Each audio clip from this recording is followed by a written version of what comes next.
¿Por qué es importante esta publicación? Primero que todo nos llega en el momento preciso y explica desde el inicio por qué la independencia tenía que darse, debido a que era pesada e inviable la dominación española, devastadora la conquista, la imposición de valores, los monopolios, las autoridades, etcétera. Segundo, explica por qué y cómo circulan las ideas revolucionarias francesas y el liberalismo como corriente política, señalando actores principales de este momento, así como el papel de los sacerdotes y las universidades aliados en el proceso emancipador. Describe la intrincada infraestructura política en un tercer momento, esta intrincada estructura política del dominio español y los cambios dados en esta organización político-administrativa con el fin de sacar mejor provecho económico de las colonias en los 300 años de subordinación. Se refiere a las reformas borbónicas y los cambios en la situación político-administrativa del antiguo reino de Guatemala luego de esta gran reforma. Esto explica, entre otras cosas, las razones por las cuales no se pudieron conformar grandes países, sino más bien se produjo la atomización ya conocida después de la independencia. Una obra que empieza a presentarnos la situación de la independencia,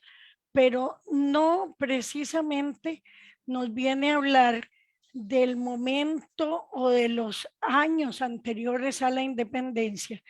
sino que al hablarnos de un modelo de violencia en la conquista,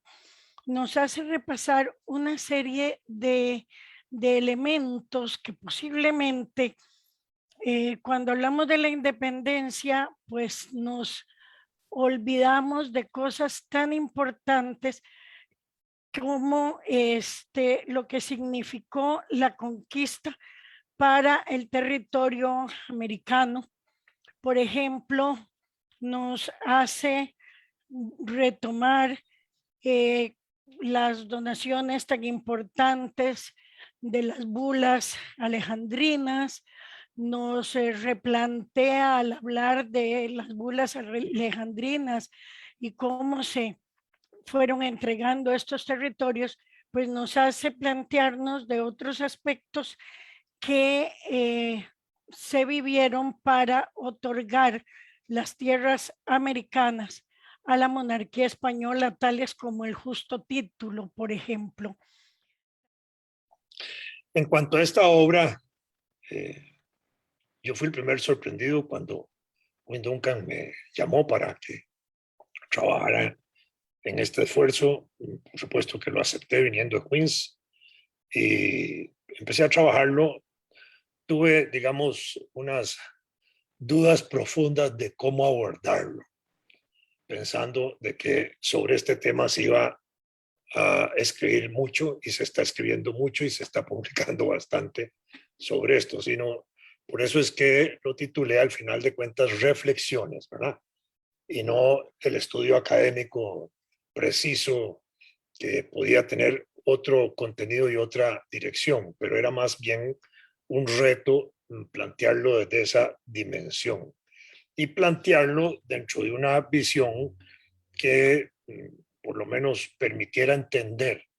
por qué, cómo se vivía, digamos, al momento de la independencia, cómo era la estructura de las condiciones de vida política de la época. No es que yo haga un análisis del modo de vida ni la situación cotidiana, sino la parte estructural, entender que había un sistema colonial que había sido construido